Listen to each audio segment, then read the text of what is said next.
O tema da nossa live de hoje é: você não está sozinho. Esse tema é um tema assim extremamente importante para a nossa caminhada, porque em algum momento da nossa vida a gente vai achar, não é que a gente esteja, mas a gente vai achar por causa das circunstâncias que nós estamos sozinhos. E isso é extremamente ruim para a nossa caminhada, porque se sentir sozinho é assim extremamente desolador. Você, quando se sente sozinho, você se sente fraco, não tem motivação para continuar, e algumas pessoas elas buscam assim outros caminhos. Eu recentemente, assim, eu digo recentemente porque talvez tenha sido ano passado, eu não lembro exatamente, mas eu assisti um podcast do professor Mário Sérgio Cortella, que é também filósofo, e eu gosto muito das colocações, da maneira com que ele vê algumas situações. E ele, falando acerca do suicídio, né, tratando desse assunto tão importante, ele menciona um outro filósofo, sociólogo, político, né, cientista político, e ele era um filósofo francês, Émile Durkheim. Eu ministrei na igreja, na primeira igreja do Nazareno, né, na minha igreja, acerca desse tema, e mencionei esse filósofo, esse homem assim tão assim à frente do seu tempo, porque apesar dele ter morrido em 1917, ele tratava de um assunto que é atualíssimo. Ele tratava de um assunto que parecia ser hoje, né? Se nós tratássemos desse assunto dizendo que foi hoje, que ele disse, nós certamente acreditaríamos, porque é muito atual a forma com que ele via. E o que ele falava naquele tempo ainda serve para os dias de hoje, funciona nos dias de hoje. Émile Durkheim, ele tinha um conceito, né, acerca dessa questão social. Ele dizia que a falta de coesão social levava o indivíduo a ter algumas atitudes que levavam ele vamos dizer assim, a destruição. Uma dessas destruições seria o suicídio. Émile Durkheim dizia que mais comum, né, do que nós imaginávamos era essa coesão social, que ela estava relacionada a uma espécie de estado pelo qual os indivíduos se mantêm, né, numa sociedade. Então, a integração de um indivíduo na sociedade está diretamente relacionada à coesão social, ao encadeamento das pessoas. E, nesse sentido, Émile Durkheim não usava a Bíblia, ele usava a ciência para poder estabelecer essa teoria. Mas, quando nós olhamos para a Bíblia, o que a Bíblia nos diz acerca do encadeamento social? Ela diz, né, no segundo e maior e também grande mandamento, diz que o homem deve amar o seu próximo como a si mesmo. Ou seja, Émile Durkheim estava falando de algo que a Bíblia já nos orientava. Então, a Bíblia diz assim: amar a Deus sobre todas as coisas e ao próximo como a ti mesmo. Então, a Bíblia diz que quando eu amo o meu próximo, eu estou encadeado a ele. Quando eu estou encadeado a ele, a minha disposição ao suicídio e a tantas outras disfunções sociais, elas diminuem. Ou seja, Émile Durkheim estava certo, porque a Bíblia já nos orientava acerca dessa necessidade de estar preso a um outro ser humano. E eu não digo dependência emocional, mas eu digo no que diz respeito à necessidade de estarmos juntos uns com os outros.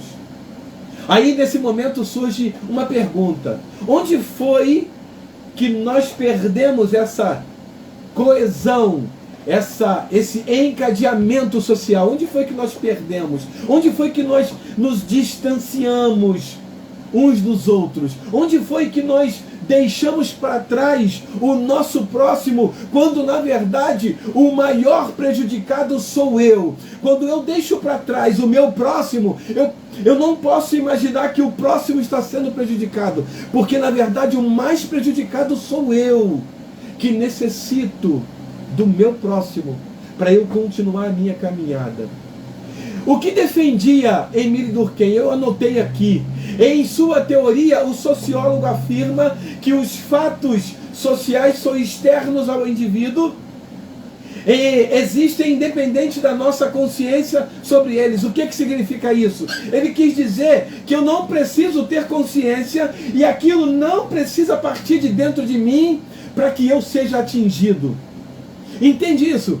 Os fatos sociais, eles vão nos alcançar, quer nós saibamos deles ou não. Isso é irrelevante. Não é necessário que eu saiba de um fato social, ou não é necessário que eu sinta ele aqui dentro para que eu seja atingido por ele.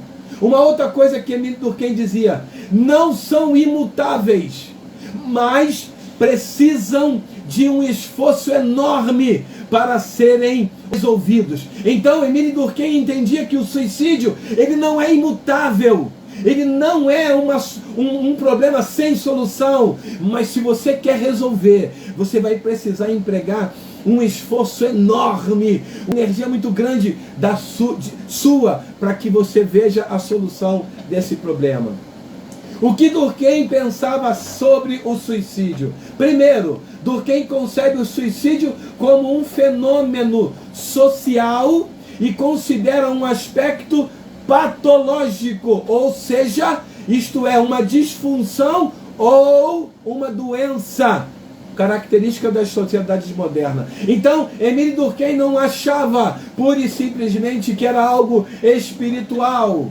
Não, ele sabia e ele entendia que era uma patologia, uma disfunção social, uma doença, e precisava ser tratado ou tratada. Então, essa disfunção, essa doença precisa ser tratada.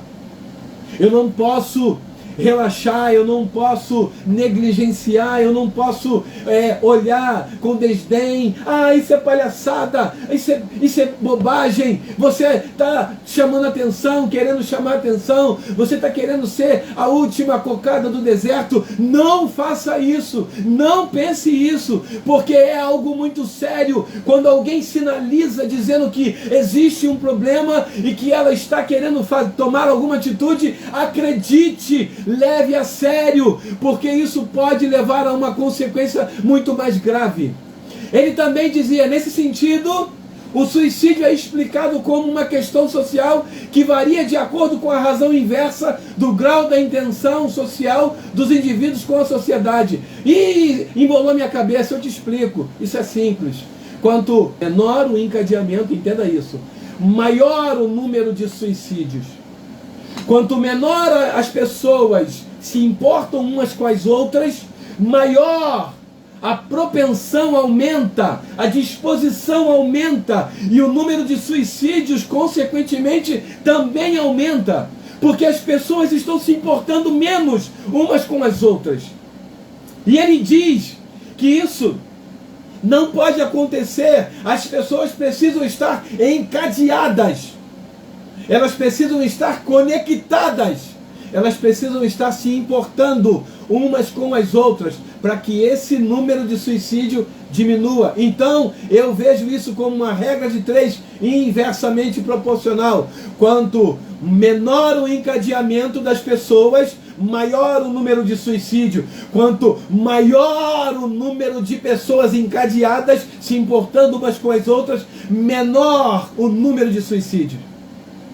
Então eu preciso dar atenção para isso. Eu não posso de maneira nenhuma olhar para isso, como eu falei anteriormente, com desdém. Aí, nesse momento, eu entro numa outra perspectiva, porque essa é a perspectiva científica acerca do suicídio, colocado muito bem, de uma forma extraordinária, por Émile Durkheim. Se eu fosse você, eu pesquisava sobre ele, para você entender mais acerca desse assunto. Agora eu vou entrar numa perspectiva espiritual. O que a Bíblia diz sobre isso? E eu separei aqui um texto extremamente conhecido e importante para a gente mergulhar nesse assunto agora dentro da Bíblia. Diz assim, capítulo 19, 1 Reis, capítulo 19, versículo 10. Diz assim a palavra do nosso Deus, o Eterno. Ao que ele respondeu, Elias: sinto minhas entranhas serem consumidas por causa do ardente zelo que tenho por Iavé, o Senhor Deus dos exércitos. Porquanto os israelitas abandonaram a tua fé, a tua aliança, destruíram os teus altares e mataram os teus profetas ao fio da espada. Olha o que Elias diz.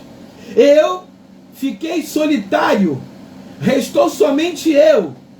Agora procuram também tirar minha vida. Elias agora, ele acredita estar solitário. Elias agora acredita estar sozinho. Ele não tem mais ninguém com quem contar. E eu vou aqui falar para você alguns dos feitos de Elias. Depois você procura ler a partir do capítulo 17, 1 Reis 17, e você vai ver um montão desses feitos aqui. Declaração ao rei Acabe. Elias declara para um rei, olha só a intrepidez, olha só a ousadia, olha só a coragem desse homem. Elias agora, ele vai declarar: rei, só vai chover de acordo com a minha palavra. Elias agora usa a sua intrepidez, coragem, ousadia. Ele fala para o rei aquilo que Deus coloca no seu coração. Elias agora, Deus agora fala com Elias. Deus fala com Elias no versículo 2 do capítulo 17. Deus fala com Elias. Elias ouve a voz do Senhor. Elias tem a certeza de que Deus é com ele. Viveu o milagre da provisão com aquela viúva. Deus fala com Elias novamente no versículo 8 e 9. Deus agora faz o milagre, outra vez na vida de Elias. O milagre da vida, quando Elias vê Deus ressuscitando o filho da viúva. Agora, intrépido diante do rei Acabe, mais uma vez, falando sobre algo que ninguém tinha coragem de falar. Deus ouve a oração de Elias. Elias mata 450 profetas de Baal. Elias agora anuncia uma grande chuva, e essa chuva, apesar de não ter sinais nenhum dessa chuva, porque o profeta diz: eu vejo uma pequena nuvem do tamanho da mão de um homem. E Elias disse: mas esse é o sinal que a chuva poderosa, torrente, vai descer. Elias viveu situações extremamente sobrenaturais. Elias viveu algo sobrenatural vindo de Deus. Elias vê o agir de Deus. Mas, apesar de tudo isso, Elias vive um drama que ninguém espera viver.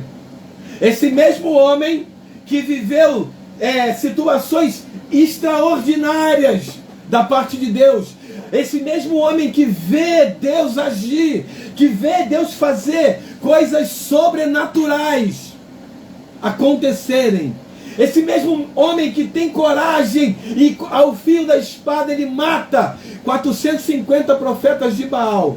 Agora, no capítulo 19, eu vou colocar para você aqui e vou ler. Esse homem, ele vive o maior drama da sua vida. Talvez um drama que ninguém espera que um homem de Deus possa viver. Mas aqui nós entramos na humanidade de Elias e entendemos que, apesar de ser um homem usado por Deus, apesar de ser um homem extremamente ousado, corajoso, intrépido diante de um homem que era mau, não por causa dele, mas por causa de sua esposa Jezabel, Elias, ele consegue ser usado por Deus e ele não recua. Note que a iminência de morte era assim muito grande na vida de Elias. Quando ele profetizava, por exemplo, quando ele fala sobre a falta de água. Imagine um rei receber a notícia de que não vai ter água no seu reinado. É a coisa mais importante para um rei, pelo menos daquela época, porque como é que ele ia plantar, como é que ele ia dar água para o gado, como é que ele ia levar um exército para a batalha se precisasse sem água, como é que ele ia se defender sem água, como é que ele ia viver sem água. Então Elias dá para Acabe a pior notícia que um rei poderia ter. mas ele dá essa notícia, mesmo correndo risco de vida.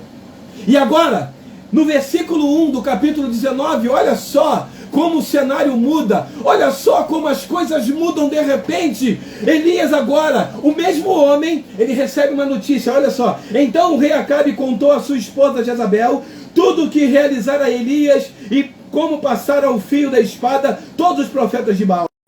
Diante disso, Jezabel mandou um mensageiro a Elias com o seguinte recado: que os deuses me façam sofrer as piores desgraças, se até amanhã, a esta hora, eu não fizer com a tua vida o que fizestes com os profetas. Elias agora, ele não recebe a própria Jezabel, ele recebe um mensageiro. Jezabel envia um mensageiro com uma mensagem sua, mas não era ela que tinha levado a mensagem. Mas a mensagem que Elias recebe foi suficiente para trazer temor ao seu coração, trazer medo, pânico ao seu coração, a ponto de fazê-lo fugir. Elias agora foge, Elias agora não fica perto de ninguém, ele foge. Elias agora vai para o deserto e pediu para si a morte. Depois você leia o capítulo 19 do livro de 1 Reis e você vai se deparar com uma situação de um homem totalmente diferente daquele que foi até o capítulo 19. Elias foge para o deserto, pedindo para si a morte. Elias se isola. Elias, ele não quer ver ninguém. Elias, ele não quer comer, ele não quer viver mais, ele não quer fazer mais absolutamente nada. O suicídio, ele vem na mente da pessoa exatamente nesse cenário, quando tudo está perdido, quando tudo parece estar perdido. Elias era um homem reconhecidamente, eu vou ler para você, ele era reconhecidamente um homem de Deus. Eu vou ler para você, capítulo 17, versículo 24, olha o que diz a palavra de Deus. A mulher respondeu prontamente a Elias: agora sei que tu és um homem de Deus e que a palavra de Yahvé proferida por tua boca é toda verdadeira. Então Elias era reconhecido como um homem de Deus, mas agora, nesse momento, ele se sentiu sozinho. Olha o que diz o versículo 10 do capítulo 19. O que nós lemos, o finalzinho. E fiquei solitário, restou somente eu, e agora procuram também tirar minha vida. Elias estava com medo, porque ele se sentiu sozinho, ele se sentiu excluído, ele se sentiu abandonado, talvez até mesmo por Deus. E o suicídio, ele causa dor, tanto em quem pensa, né, ou já tentou cometer suicídio, mas também causa dor naquelas pessoas que cuidam de pessoas que pensam, né, ou que têm atitudes suicidas. A dor é para todos.